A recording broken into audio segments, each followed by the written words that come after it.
It's a celebration, bitches. Diving for glory. Diving. Diving. Diving. Diving. What do you think it's called? Diving. Diving. From glory.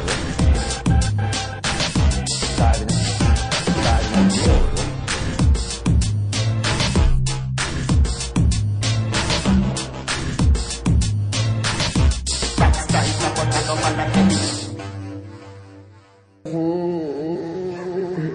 Diving for glory. Welcome back. Diving for glory. Watch the throne, motherfucker. Looks like there's a slapper. He's got a smelly dog. Looks like there's a slapper. He's got a smelly dog. Yeah. Welcome back. Diving for glory. Season 2, episode 35. Heading into the stretch run of the season. I am your host, Mr. Pep Corsiola. Sir Solomon, what it do? Cool. Man, we are here. We're going to wrap up these leagues. English finale. Bundesliga gets interesting for the end. La Liga has some things to settle in their top 4 race, as does Serie A. Hell, even Ligue 1 has some shit still to settle. I'm just going to hit you up with all those races, give you all the information you were looking for from the astute commentary by myself and Mr. Solomon over here. Don't forget, Diving for Glory, we're posting every Monday. There are not that many episodes left. Our Thursday episodes are wrapped up, as Champions League only has the finale left June 1, which is a Saturday. We will see you June 3rd for the Diving for Glory finale. With all that being said, man, you can check us out on iTunes, YouTube, divingforglory.com. Don't forget to hit us on Facebook and Twitter as well. Like us, add us, retweet us. Yay, all that. Ready, roll, man. Yeah. Just a cup, jersey tuck, boots lace. Diving for glory. Let's go.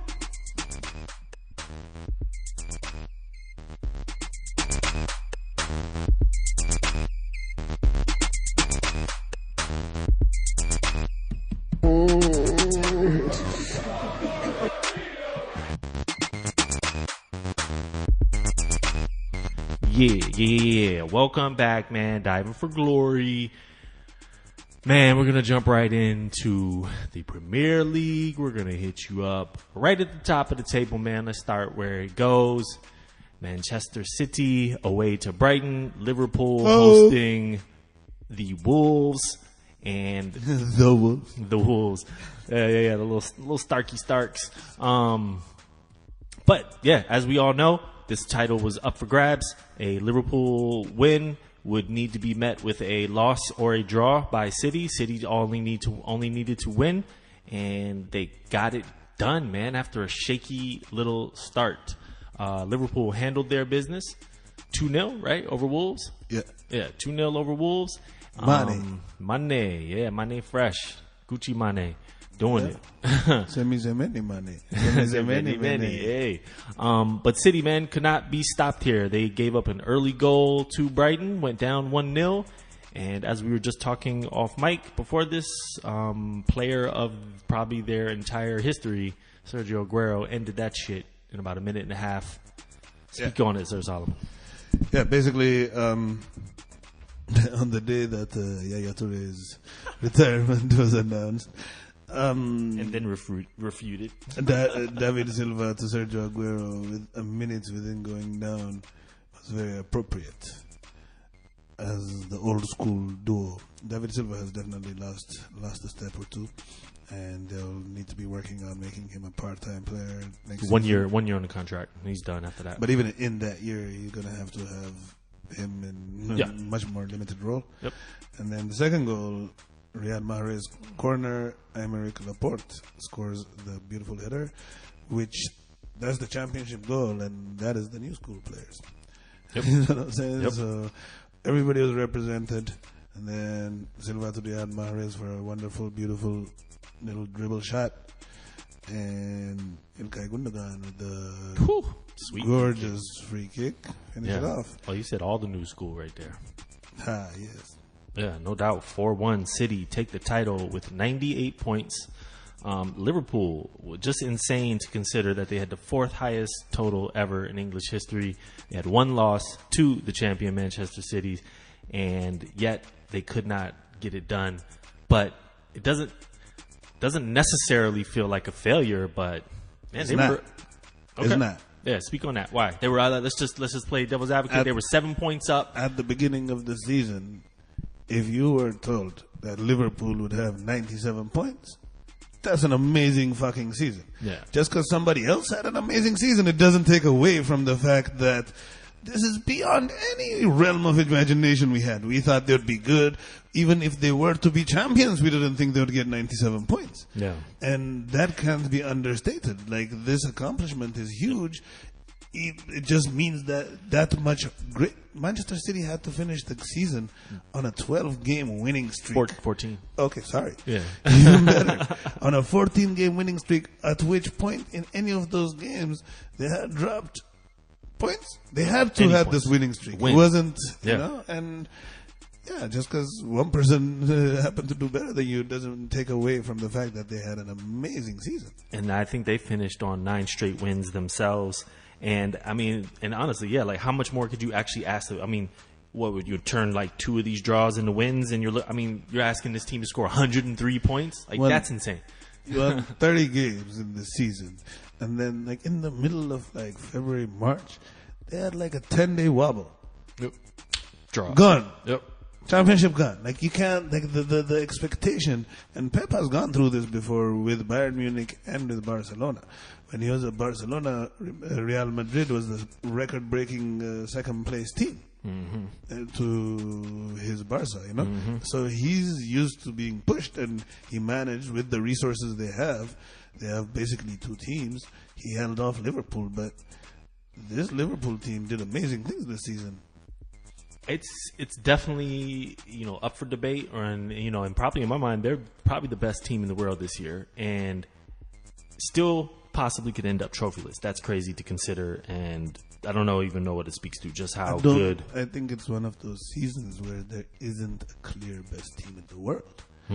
There are, on a certain level, a lot of teams, and Liverpool and how they've challenged on 2 fronts is, yeah, they're up there, but at the same time, City has like the level, like they've been playing in the same competitions, and they got defeated by finalist Tottenham in the Champions League, which shows you even with points, the gap in a starting 11 versus starting 11 competition in the top is very close. Yeah, no, absolutely. Absolutely. When you Man City's potential season looks insane too. When you think about it, could be 3 trophies, and I mean Champions League quarterfinal. I mean, that's crazy to consider That's as well. amazing. Yeah, that is. And when you look at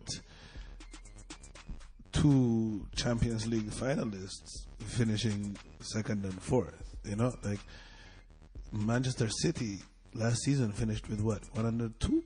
100. 100? Yeah. So they dropped 2 points in this, came down to 98, and still, Yeah. did it. I fully expect them to be above 100 again next season. Really? Yeah, because I think they're going to have a contingency for Fernandinho's situation. That's when they really stalled, was when he was really out of it. So, And I think they're going to get... So they obviously they threw in Gundogan in that position, and he's thrived. doing good. He thrived, and like we all know, he doesn't offer the same defensive cover that a Fernandinho does. And over the course of the season, that would probably come to hurt you.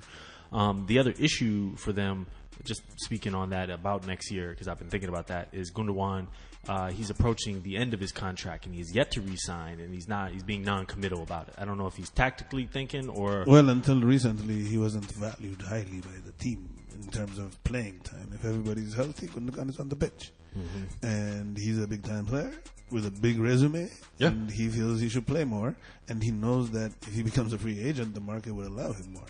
Now, Fernandinho going down and him getting playing time resets the table, because before it was understood that he'd be leaving and they want him to stay, but they didn't really give too much of a fuck. Yeah. Now, though, they're beginning to see his importance, but at the same time, they can promise him more playing time if that's what they plan to do with him. Well, that'll be interesting. A couple things that I was just thinking is regarding City is, my initial thoughts before anything, because they're going to have a lot of turnover this summer. They're going to 6 or 7 players are probably going to jettison. I'd let him go. And these are players that need to go. I mean, we're talking Otamendi, Delph. Because panicking and overpaying for Gundogan. Yeah. Okay. Is worse than just figuring it out. So the potential of Gundogan and the potential of Sané. So I mean, this heavily alters the team. Which, now Sané I would keep. Of course we keep. And Sané, promise a lot more time. Well, you got to find the place to put him in. But man. you're not gonna give it to him. The places are there. Yeah. He produced the same stats that guys that are on Player of the Year podiums did in like a third of their time. And totally agree. I just think there's the risk this summer. But with all that being said, maybe the turnover is something that helps the team keep fresh, because I always say the most difficult thing, not always say, but whatever. The most difficult thing is defending the titles, because the motivation is different, and that's why I feel like you rarely see it. I mean, it's not like a huge thing in sports, and I think it's even more rare in soccer. Like outside of these leagues where the one team dominates, man, like the back-to-back is tough. But first off, the back-to-back is tough. But just as an independent season, like when 2 teams have what they did, for example, like I've been talking to a lot of Liverpool fans, and they're like, "Yeah, we're the only team that can challenge City," and I don't see the other. And I'm like, this season, City had a wobble, and you got to this point. Tottenham is right there, and you're always 1 or 2 purchases away from, you assume a good run, a couple different wobble, a couple injuries, anything. I guess the only thing I was thinking is, honestly, I would have to. What I'm saying is, like, even Liverpool, to assume that next season is going to be this good for them is for anybody, because they're independent, and every time it gets harder every season, right? Yep. So, like City, whether they finish 3rd or 1st, next season is going to be like, they are always going to be City, so their opponents are going to face them just as tough, Yeah.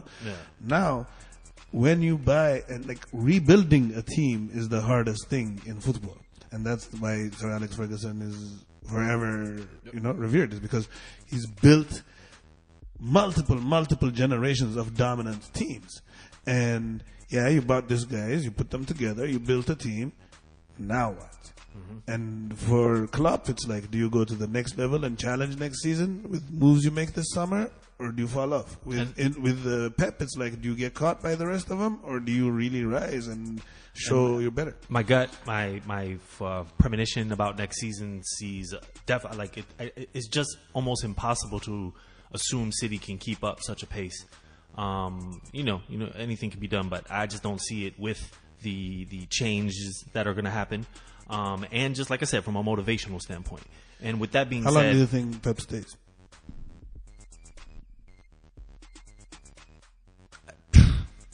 2 to 3 max. I would not be surprised if next season. Next is last season. Possible. Yeah. Absolutely possible. So I say all that to say that I feel like Liverpool is not going to make many moves. They'll look for depth, you would assume, for their roster. But from their starting 11, or they're the preferred 11, like they are going to bring essentially the same exact team back. They're going to need a lot of depth. They'll be the favorites next year, We were talking about this, and even at Dortmund, this has happened. You can maintain at a certain level of playing a lot of the same guys most of the time. But this is going to be coming on the 3rd season where these guys are not getting rotated. And I get what you're saying. They're right there. But they're also right there to be completely burnt out. So they really need to work on their depth seriously, because that's what City has going for them. They throw a lot at you. Yeah, because and you need that over the course of the season. It's not just the talent, but you need cover at talent positions. Yeah, fair. As you said, man, I mean, there's so many different things going on here. You never know what it's going to be one year to the next year. A fucking Chelsea did like they did a couple years ago. You open up with a 15-game win streak or something. It's just hard to catch that. So, anyway, man, City champions, defending champions. I will not lie. First time in 10 years somebody defended? Since 2009, yep. So I would say that for last thing, and then we'll move on, as a City supporter, that Champions League hurts like a motherfucker, but defending, Fuck out of here. but defending Nobody cares how you feel. the title. Fuck your feelings. Yes. Yeah, whatever. The best, dude. The best. Over a team like Liverpool, over a rivalry team. Like, I will fucking take it, man. And you grounded in hard every time City lost, and especially when they lost to Tottenham. So let me get my emotions off. They man. lost more than Liverpool. Damn. Hey, got 2 more trophies than Liverpool already, bitch. Yeah, but all right. So EPL, Champions League, the championship is done. It's decided. Top 4, as mentioned last week, Chelsea had already solidified their spot. So there was the only open question randomly of if Spurs would totally capitulate, and they almost tried to. But they just like everybody else, they just kind of knew that Arsenal wasn't going to no way, yeah. anybody a hardcore. It's a trip to think that had Arsenal won the week before, though, that they would have been top 4. Like 2 points. Are they really that close to a top 4 team, in your opinion? Depending on what they do over the summer with the defense, yeah. I think that Shaqiri has cost them about 12 to 15 points this season. Just getting rid of that guy will be like, they'll be right there. If you're going to be like, a couple of points off, like from Mustafi. Shaqiri. Yeah. I confuse my Albanians. Sorry, that was a little racist. Just a little. Yeah, especially since one guy is Swiss and the other is German. It was harmless. Hey man, as we said before, racism is not rooted in like actual logic or. But the guy who plays defense, who's terrible, he's a fucking clown car. If they can get just rid of him, I think that's a 5 to 6 point improvement. But I think that they will recruit some defenders. I don't think that in terms of the top 4, like Chelsea's been like collapsing for ages and they couldn't catch him. That's how close, it had to get. And I don't know. I think Chelsea next season might fall off, and I think Arsenal, if they maintain, they're right. Yeah, for sure. Let's see. Chelsea dropped about 20 points from last year. Yeah. No, no, they weren't that high, were they? No way. They dropped a lot of points though. Yeah. Either way, so Tottenham handled business, I guess, and secured their top 4 spot. Arsenal are in Europa. Man United are at the mercy, I believe, of what happens in the FA Cup. I don't know if I mentioned this on air last week, but if they, I believe if City win, that will send Man United. No, it's Watford, I think, because Watford will take the spot. Yeah. So if Watford wins, they'll take the European spot, and that would move Man United back to the qualifying round spot, which would have them starting like July 6th or something. They would have to play 6 games to reach the group stage of Europa. Is that even like? Are they good enough of a squad to trot out their B team and get there? Would that even be a priority? Would they just be like, man, fuck this year? What was your thoughts from an organizational standpoint for Man United approaching a situation like that?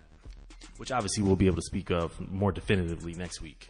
Yeah, it's not ideal, but if that's the only way to get to Europe, it could be much worse. Like next season with Wolves and them playing the way they are, if you have the same kind of season you did this year, you won't even be in this position. A couple of seasons ago, they finished in 9th place. Yeah. Like, this is what Manchester United are now. Ever since Sir Alex Ferguson has gone, it's been a 6th place finish. Dude, they fired Mourinho in 6th place, eliminated PSG, got bounced by Barcelona, came back to the league, finished in 6th place. Exactly. Ole is at the wheel. The car is parked. But that's what I'm saying. So I mean, do you really throw? Do you just throw the minimum at a Europa qualification?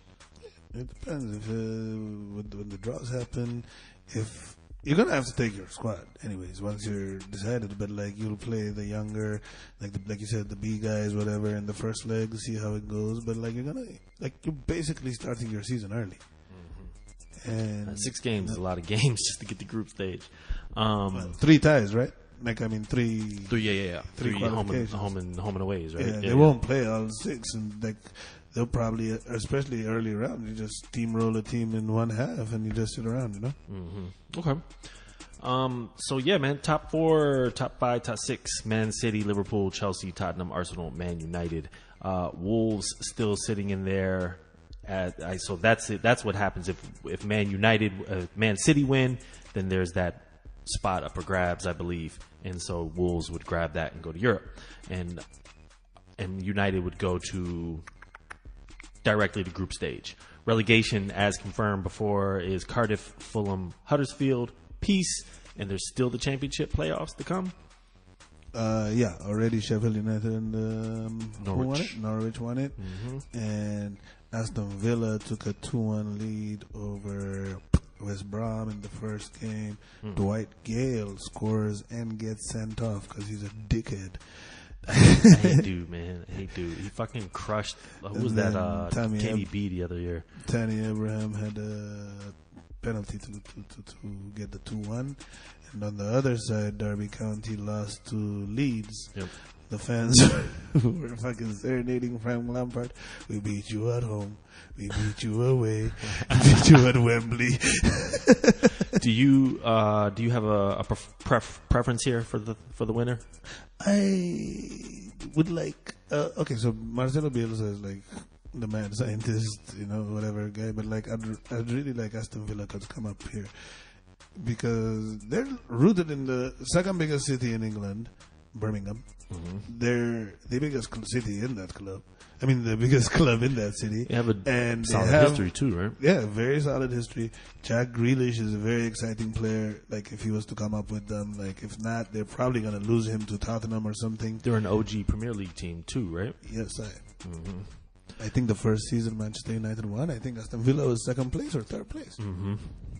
Word up. Big up Dion Dublin. And they got what? Dion Dublin went from there to Manchester United and City.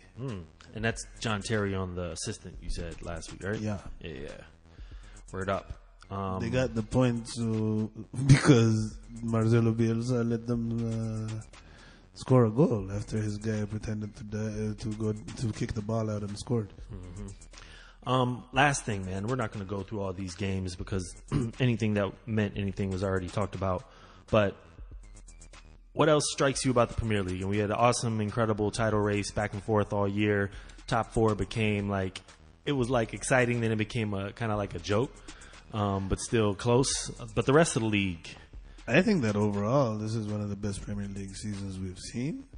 Because there's been storylines all up and down it. I'd say that at the bottom, the gap was huge. I don't think that a lot of especially Fulham on their way up and Cardiff didn't do the proper investments to consolidate and try to stay up. But outside of them and Southampton going through what is now looking like an annual relegation fight, and then there was a second tier. Newcastle. That's what I was going to say. There was a second tier of teams that got kind of really consolidated and challenged the top tier this year. There usually isn't. They're usually very, erratic. But Fulham, not Fulham, Wolves, Leicester, especially after Brendan Rodgers and the Yuri Tillemans coming over in January. Everton, once they got their shit together. And whenever Richarlison decides to have a decent game, these teams, the Everton fans were singing "You lost the league at Goodison Park." Yeah, it's serious, and that second tier of teams are challenging. So the difference between 4th place and 17th place last year was 40 points, and this year it was 30 points. And I also wanted to mention that Chelsea only finished on 70 points last year. So.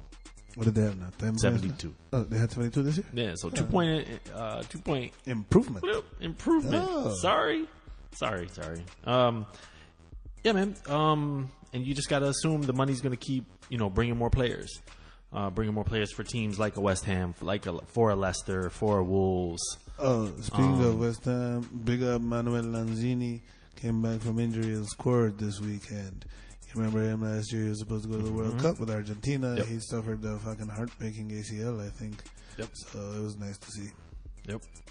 And with all that, man, who's your player of the year for Premier League? Virgil van Dijk. Yeah, I agree. Yeah, I have to agree. I would say, and if you want to extend it even more and go further, I'd say second place Sergio Aguero, and third place Eden Hazard.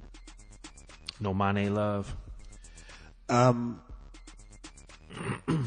Sterling. You can only have so many people, but like Oh, yeah. I think Aguero scored in a lot of situations, and I think Sterling, a lot of his success can be attributed to people concentrating on Aguero defensively. So I can't he's like the guy that gets sacked because his teammates getting all the double teams. You're doing good, son, but like that guy's, what everybody's worried about, and they know what he's doing, and he still gets about as many goals as you did. Hazard with 16 goals, 15 assists. That's what I'm trying to say. That's On a team ridiculous, where Tom. nobody wants to score. Yeah. It's not like he was dishing out 15 assists to a bunch of playmakers out there. Like, he was breaking down the whole defense and giving them tap-ins, you know what I'm saying? Yeah. So they scored 63 goals this year, and 31 of them came from one player. And then if you look at the dribbles, successful dribbles, chances created in this offensive half, whatever, like he murked the game. He murked the game, dude. yeah, like he towers over everybody else, and it's like the rest of his team was so shit that he's not gonna get any credit for this season. But I think that Eden Hazard balled the fuck out on anybody's level. Dude, are you up on Ryan Fraser's big chances created? I saw it. It was like some 28. Second place is Hazard at 18. That means like Fraser had some finishers, dude. Is he like that? I know he's good though. He's a solid player. All right, man. Word up. I could talk Premier League shit all day. Let's move along. That's it, man. Van Dijk balled out. Top defense in the league by 1 goal since City conceded. City champions. Now we are going to move on over to Germany. Hold on here. Yeah. So, most take-ons completed in the 2018-19 Premier League season.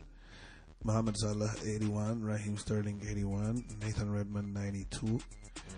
Wilfred Zaha, 113. Eden Hazard, 138. So Zaha's number 2? Yeah. Yeah. Damn. 138. Zaha's like the poor man's Hazard out there in Crystal Palace. Like, Yeah. They went like a year and a half where they didn't win a game that he didn't score.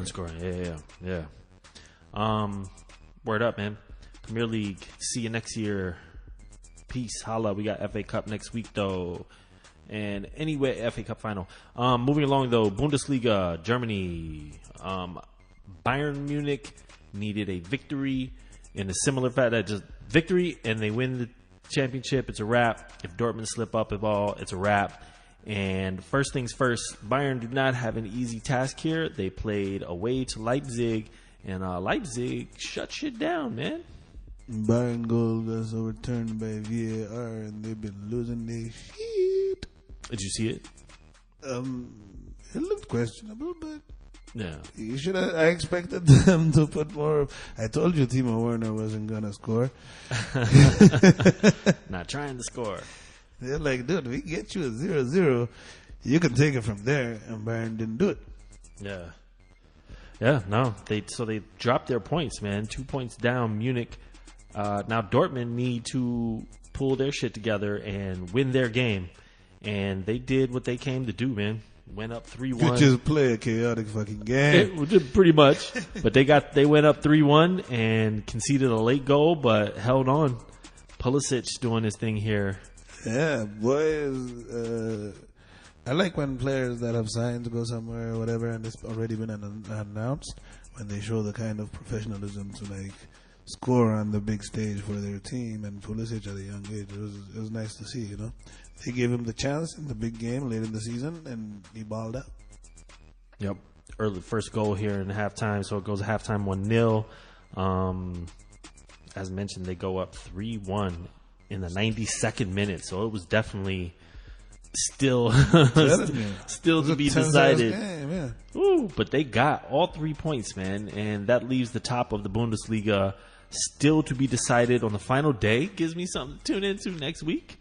besides the treble coordination. And the FA Cup final next Sunday? Who what? FA Cup final this weekend, right? Yeah. That's what I was talking about, the treble. But Go, Hazard. yeah, but Bayern Munich Torridini. have to lose next week, and Dortmund have to win, and all that sounds like except that the matchups are legit. Mönchengladbach hosting Dortmund and Bayern Munich hosting Frankfurt. Mönchengladbach and Frankfurt both in a battle for top four. Yep.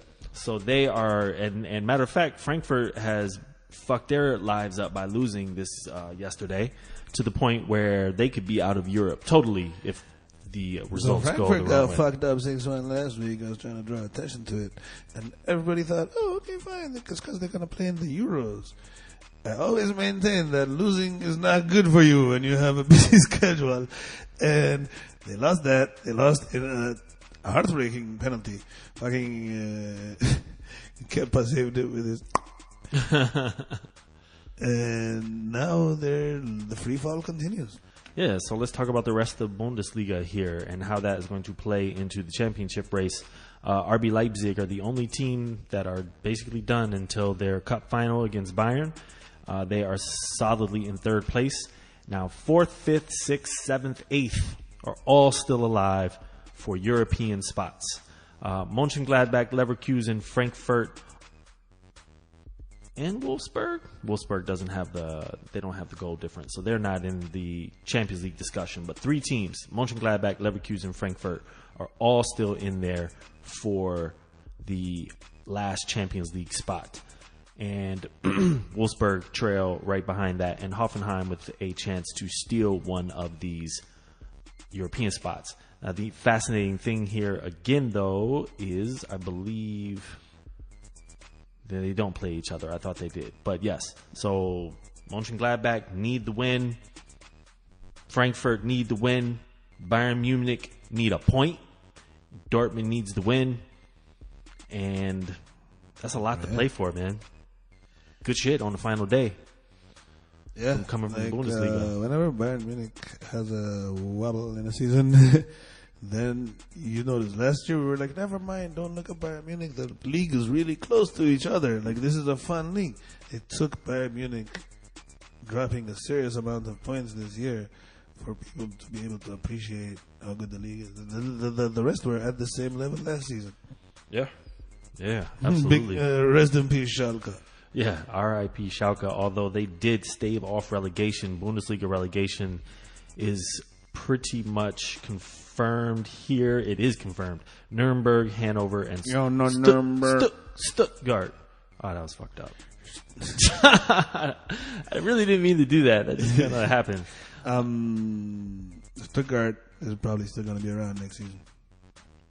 Yeah. You always mentioned the playoff against the championship teams. Like, I don't know if you can fire a course twice, but if they lose, so basically, first and second come up. So you're playing the Bundesliga 2's third place team, which is like 5 between you and them. You know what I'm saying? Yeah. And if they still lose that, then you gotta go. All these matches are played next week at 9:30. I'm definitely going to tune into that. As long as it's not the same time as the FA Cup final, which is some bullshit that happens. We're going to move along, though, from the Bundesliga and move into La Liga, as there are still some things to be played for. Barcelona have already wrapped up the league, as we discussed. Atletico Madrid solidly in second place. Real Madrid solidly in third place. They are going nowhere. Valencia, though, Getafe, and Sevilla, and actually Athletic Bilbao all have things to play for. And Getafe played Barcelona this week, I believe. Barcelona, a B team Barcelona.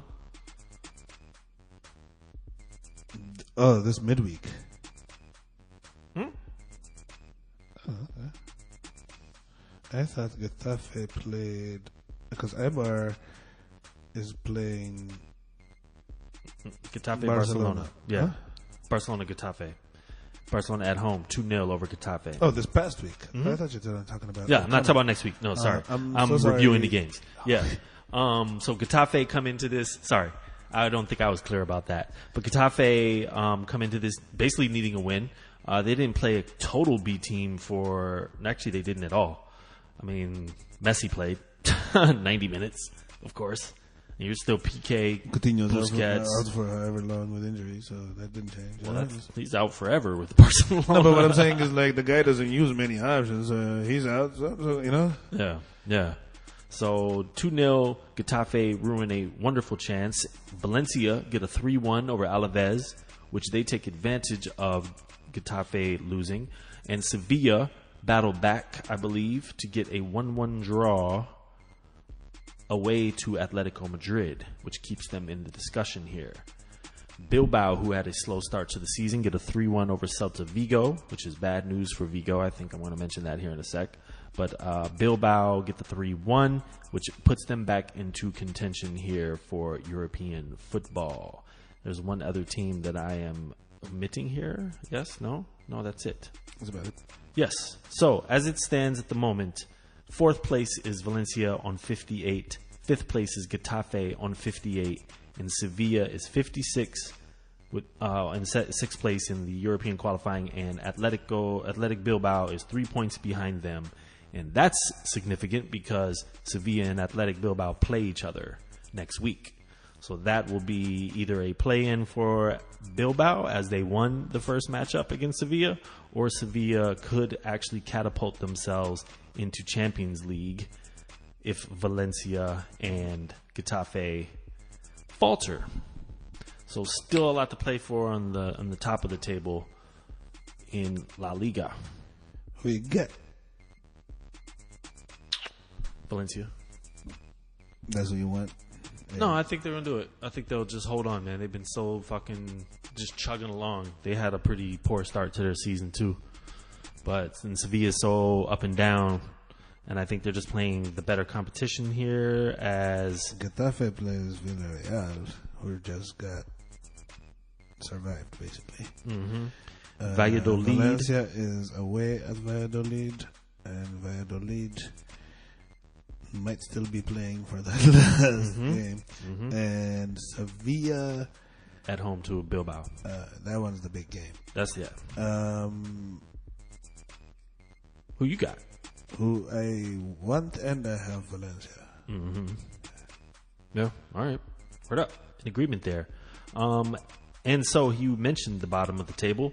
And let's look at that. Huesca is peace, God. So is Rayo Vallecano. Is Vallecano? That's not Ronaldo's team. That's Valladolid, right? I want to say Valladolid. It's just the Rayo V. Makes it difficult in my younger brain. Now, Girona has slipped down the table all the way to a relegation spot to the point where... Valladolid. Gotcha. So Girona needs... I don't even know if they hold the tiebreaker over Celta. Otherwise, they're toast. Oh, jeez, let's see Girona.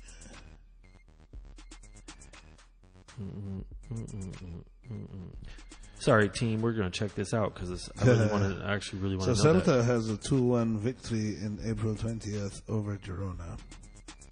So When was the other matchup? But that's the earlier game. This is their return game. And man, they played early enough. Hell yeah. And There it is. A 3-2 for Girona. so they have a complete dominance on the tiebreaker. Who? Girona? Yeah, because they beat them. They lost the second game, right? Girona Sevilla? Yeah. On I mean, 420. Celta Vigo? Yeah, Celta Vigo. Celta Vigo won 2-1 at home, and Girona won 3-2. So that puts their goals even. Yep, that puts their goals even, and that puts would it be away goals? If I could do it on away goals, it'd be on the head-to-head the away. Yeah, so it'd be Vigo then. yeah. Okay, so that's pretty much a wrap then. Girona's toast. Damn, that sucks for City. There's a lot of City players. Whoops. Oh well. Peace, no doubt. So top 4 Europa still to play for in La Liga. these matches will occur at, let's see, matches. I believe it is the late game. Yeah. Oh no, they're really. I guess they're sticking with a staggered schedule still. Yeah, why not? Yeah, why not? As long as, let's see, Sevilla, Bilbao, Getafe, and Valencia all play at the same time. That's all that matters. So 10:15 for the important games in La Liga next week. Tune in, and we will have those wrap-ups for you next week, Bundesliga and La Liga. Oh, sorry. Girona is the tiebreaker. Is they still have to win and make up the goal difference. It would go to goal difference. Yeah, for them because they're tied on head-to-head. On head-to-head, okay. Yeah. So away goals didn't mean shit in that scenario. Yeah. So okay. So what's the goal difference? 6. You never know. One team lose 3-0. 3-0, 3-0. The other team win 3-0, but let's see. All right. So not officially done there. Serie A. So annoying that they're playing games today because then we don't have all the pieces of information for you. But as mentioned before, especially since they just decided they don't want to play on Saturday. Why is that? Is a Catholic thing, I think. Oh, Dios mío. yeah. Is that Spanish? But he's Catholic. That's all that matters. Serie A, man. Juventus been clinched this shit long time ago. They are the champs. They actually have a hand in this week's matchups because they played Roma. Napoli just sitting in second place like they've been doing all season. And then you have the glut for the European spots, which is Atalanta, Inter, Roma, Milan, and Torino, as we have said. And on a very outside shot, Lazio maintain a possibility for Europa. With all that being said, Inter plays Chiova Verona in about 40 minutes here. So we won't know their result. They basically have a game in hand. But as we've mentioned a number of times here, the aliens, they have been balling the fuck out, and they continue to get results. 2-1 over Genoa moves them actually currently into third place. Ahead of an Inter Milan team that everybody thought was kind of comfortable. And remember that? Right? I insist that they come into this conversation because of our previous Tottenham conversation. And now Inter is clawing and trying to hold on. They have to win today. Atalanta, 7 wins, 3 draws in their last 10 league games. 73 goals scored this season, 4 more than champion Juventus, right. Yep. 5 more than second place Napoli. Yeah, that's crazy. And even looking at the roster, I mean, they are kind of young, but like it's not like they got like a bunch of prodigies or something. So really, really solid season by Atalanta here. I believe they were Europa last year, but they've had Champions League football within the past 5 years, I think, as well. They finished top 4 one of those years. I know they did. But whatever. Moving along, Atlanta do handle their business. I mentioned Lazio still with an outside chance. They get their 2-1 over Cagliari as Luis Alberto and Joaquin Correa put up a goal apiece. Let's talk about Torino real quick though. 3-2 over Sassuolo. They have been creeping and playing well this season, and especially the end to this season. Yeah. Sometimes you start playing too late, but when the second half of the season, if you finish it off properly, the assumption is that you carry that momentum into next season. And some coaches are good at keeping their team motivated. Bellotti stays. You think he moves around? I think it's only 25. Spectacular bicycle kick today. I think he should leave. I don't know if he stays, or I don't know much about his mindset or whatever, but he's balling, and he would be like, go to Inter, go to Roma, whatever. Yeah, I think one of those type teams, especially with the Icardi thing. You never know what's going to play itself out there for Inter. So Torino get their victory. Milan, AC, man.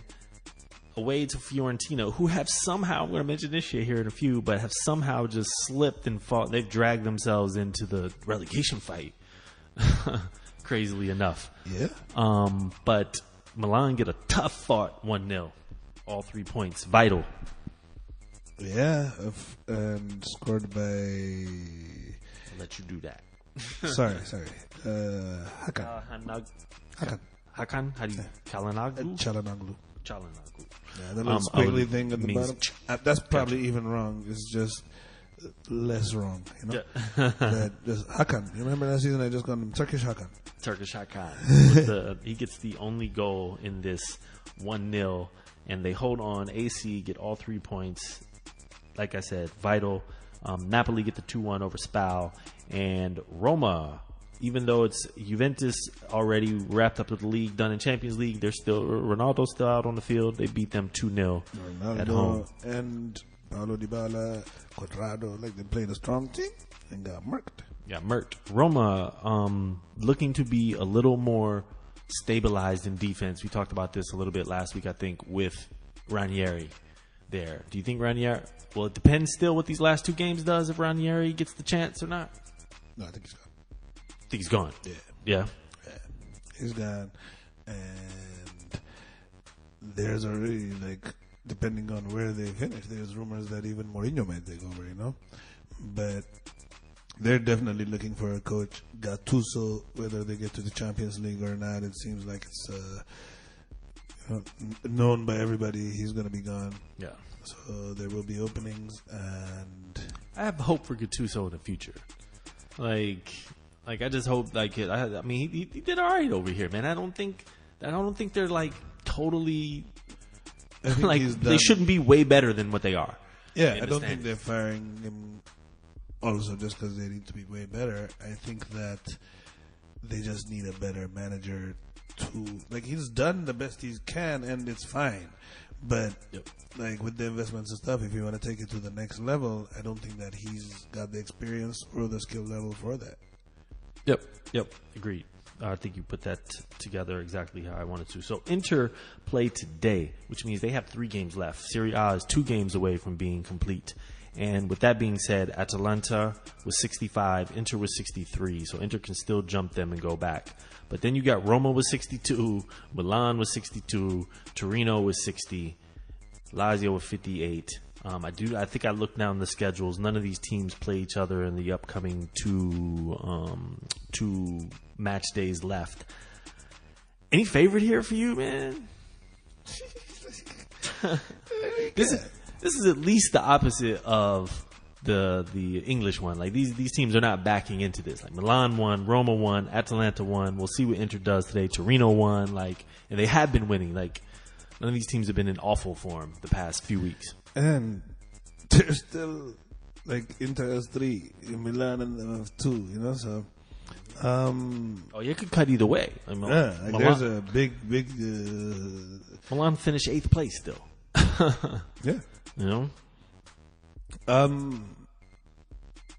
Atalanta's, I don't know what, I think they've pretty much secured 1 Champions League spot from 3rd place. They have Juventus next week. Have they? Let's see.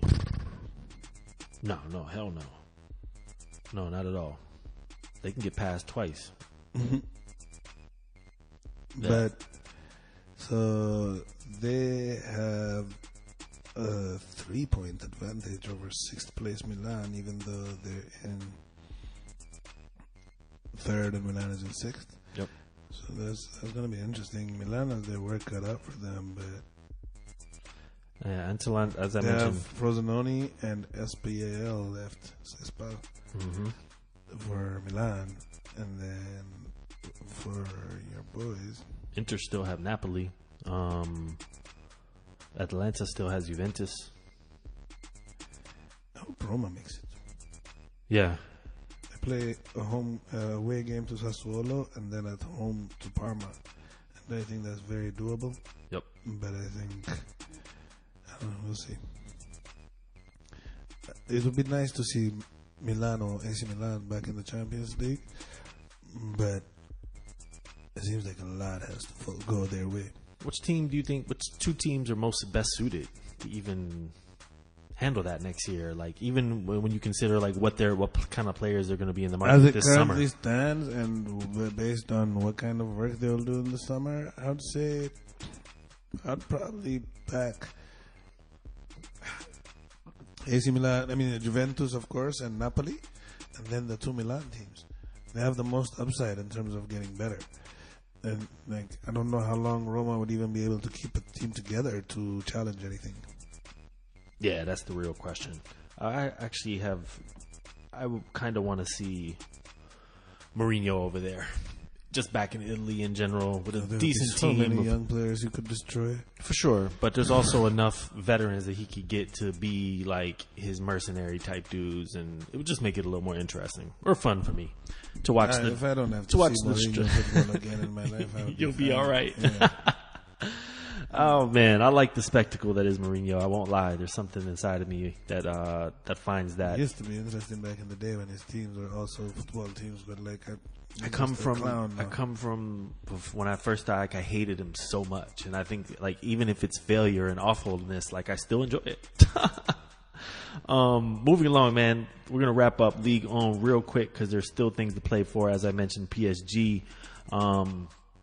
I've already wrapped this league up like eons ago. Lille are secure. They do. Yeah, they are. They're secure now, second place. They will be in group stage for Champions League football next year. Lyon can catch them on points, but I don't think they have a chance of catching them on goal difference. Did you see It's 32 versus 18. the So no. champion, the celebration for making it? No, Like they're in the locker room. Yeah. The whole team stood in a line, played the Champions League. Yes. Nice. Tight. Real tight. Back. I hope chances are they're going to get rated this summer, but it'd be nice if they could hold a couple of these players. Keep some. Like getting there helps. Yeah, for sure. And So Lyon worked Marseille to match him up. Worked them out, and they are in the driver's seat now for the Champions League qualification spot. They are 4 points clear of Saint Etienne, who are 4 points clear of Montpellier for the Europa spot. That's still up for grabs as well. Last couple weeks, do not see any of these teams playing each other. I do not believe. Nope. Lyon. Who does Lyon play? Olympic Lyon can. And Lyon doesn't really matter. Their biggest opponents is their heads. Themselves, right? But the one thing that I wanted to mention, outside of the fact that they got like 3 teams going to Europa, is the relegation battle. It is done for Guingamp. They're done. They're going home. They're going down. And Dijon is in well-placed position, but they're still alive because there's 2 games left in League On. And there's 2 teams above them that are all up in this, man. 2 points above them. Cannes and Monaco.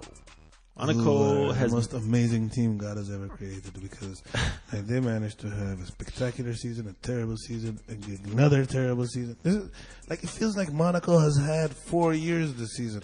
for real. And to see them back in the race is crazy. And well placed. The relegation battle. Yeah. The race. Yeah. The relegation battle is true. But I don't know. The way they've been playing, you never know. The 18th spot in Ligue 1 is a playoff spot. So you feel like they would run through that, but man, it's been bad this year. It's been bad, but even if you look at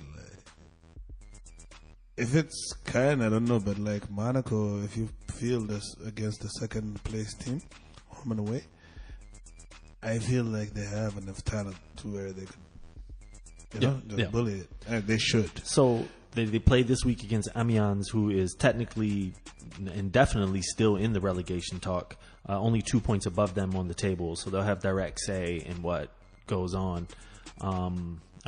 They just need to win. And then they finish away to OGC, the Clappers Nice. Who don't score a lot of goals, so that's not the worst. Mm-hmm. No, how many goals Nice have scored this season? Yeah. 28. Damn. As a team. Yeah. But Hazard's created more than that. yeah, basically. But only conceded 32. Oh wow, damn. Like their games are like, Those sounds like fun. Why isn't Mourinho going to coach there? Because they don't need him. They've already figured that part out. They need to score. All right, man. We're gonna move along, man. Award section. Dude of the week goes to. Yeah, I got 2 names on my list so that we talk about. gotta give it to Mane for the performance on the last game of the season with a 2-0 against Wolves, a strong Wolves team that they needed, and he was the only guy that was able to get on the score sheet. His connection with the fullbacks is just amazing. Dude, he was so fucking dangerous this year. Like, how many headed goals has he scored? Like, they just cross it in, and Mane gonna get on the end of it. Like his speed and he'd be flopping, man. He's a flopping motherfucker. But 22 goals. Everybody's. Yeah, I know. Like everybody talks about this guy and that, but like no, some are more. Come on, man. Some are definitely more egregious. Okay. Definitely, I motherfuckers think feel that's that. a ridiculous little conversation because whenever I watch a game, a guy walks into the penalty box and somebody tries to touch him. I don't know who the guy is. He goes down. Repetitive they all behavior, go down. Repetitive behavior of certain players. Like man. these days, I don't see like somebody like pushing somebody off him and just like making a move. They all go down. But I don't see Hazard do that. You know what I'm saying? Like he goes to the ground because they foul him. You know what I'm saying? What's the name shows that? I don't feel like Hazard dies. But anyway, like you said, silly conversation. Mane, dude of the week, man. We also wanted to mention that I did not mention. He finished top of the league for EPL goals, Golden Boot. Him, Aubameyang, and Salah. Yes, and Africa, big up everything. All African tied for top scorers, you know. So whenever you guys need to buy strikers, don't go other places. Stop being racist. They're better. They're the best in the whole Premier League. All Africa, everything. I'm telling you, let's get Africans. Yeah. So, and then if you can find 7-foot Dutchmen, get them for defense. Yeah, for real. For real. Did you see the weight thing of Manchester United? Passing on Delict. Oh yeah, because his family history. It's like, what? He got a fat mom and dad, or his some shit? His dad is like, overweight. What? Yeah, okay. Anyway, man. Woodward just said whatever came to his mind. He was like, "I'm not buying him because he's not famous yet." Yeah. No, he doesn't cost enough money. Yeah, he's like, "I'm gonna wait and see what happens." That costs a lot, dude. Yeah. Yep. Goal of the week. Goal of the week, got to give it to the man, the myth, Malotti, who scored a overhead kick from right around the penalty spot.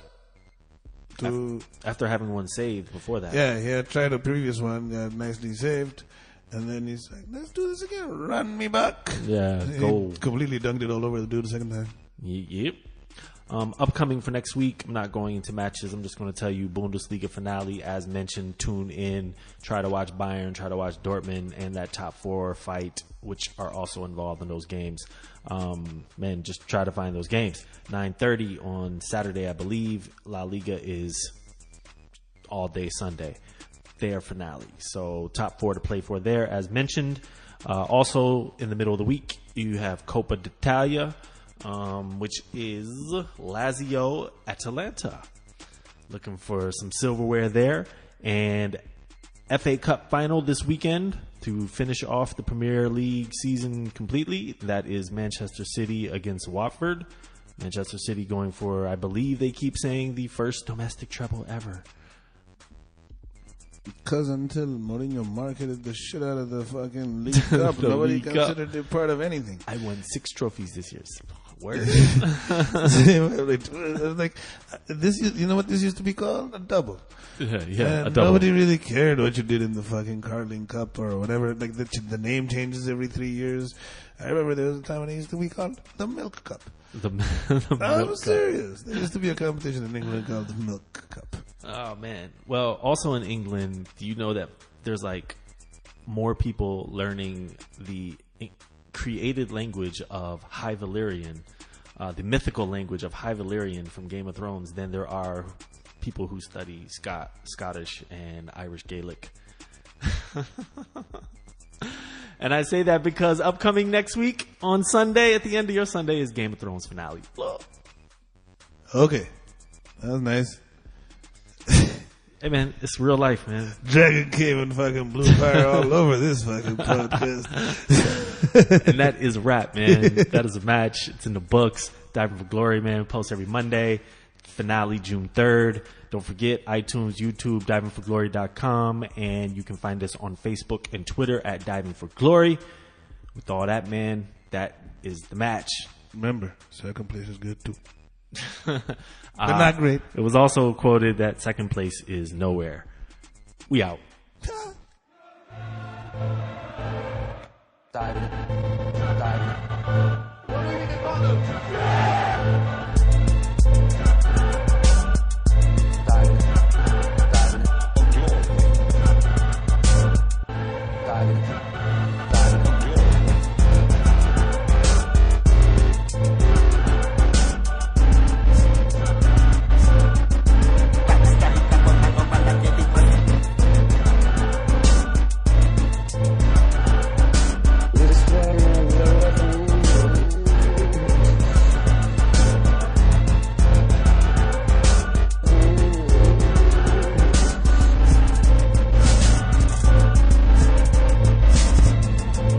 Yes, I think Max, I want he's in the fucking reserves.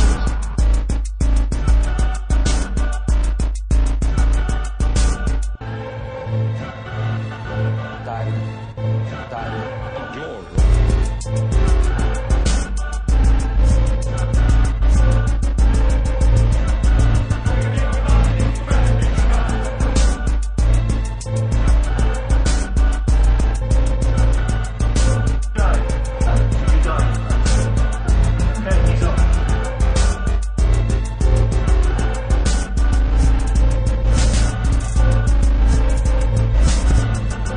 He's not a man. There's nothing more to say. Diving for glory.